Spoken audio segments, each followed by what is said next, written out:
We call it suicide porn. If you see veterans in the news or on social media, 9 times out of 10, it's something about PTSD or suicide, and we're more than that. Derek Weida served in the Army's elite 82nd Airborne Division on 3 tours of duty. Being a soldier was his life. My first 2 deployments were pretty chill, but 2007 was different. We were fighting the war that year, you know, and the enemy was bringing the fight to us. I didn't know where I had been shot. I felt a hot zing go through my calf. So I thought I had this like really cool Forrest Gump flesh wound, and I was gonna be chilling at a hospital tent, eating ice cream and hanging out with hot nurses for like 4 weeks, and then I'd be back to my job, you know. But I woke up in Germany, and I was in this hospital room with all these other wounded guys, and I was like, wow, this might actually be kind of bad. Weida's leg would later have to be amputated, a loss of a limb, and a loss of his military career.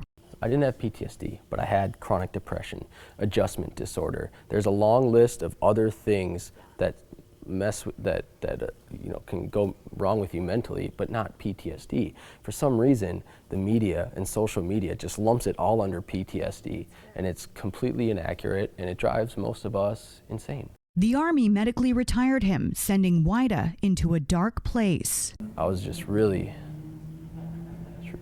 depressed, and I lived without hope. I lived without purpose. Like I thought that because I couldn't be a soldier anymore, that's all I had to offer this world. And so I was just, you know, like drinking all the time and fighting and in jail and in psych wards at the hospitals. And I went through like a 30-day inpatient psychiatric program.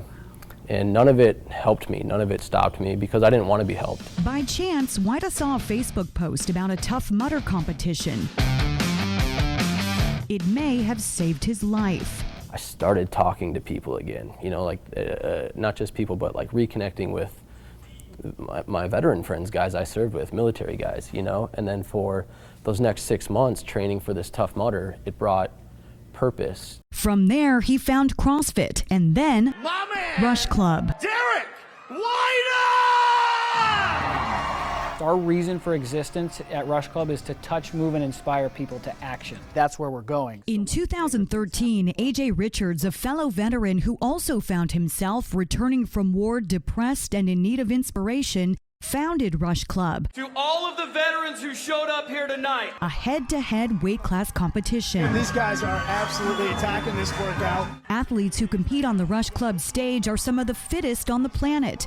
Whether able-bodied or adaptive, their grace, speed, and strength is amazing to witness and is streamed out on the web for all the world to see. We're the first place in history to give adaptive athletes a place to be recognized.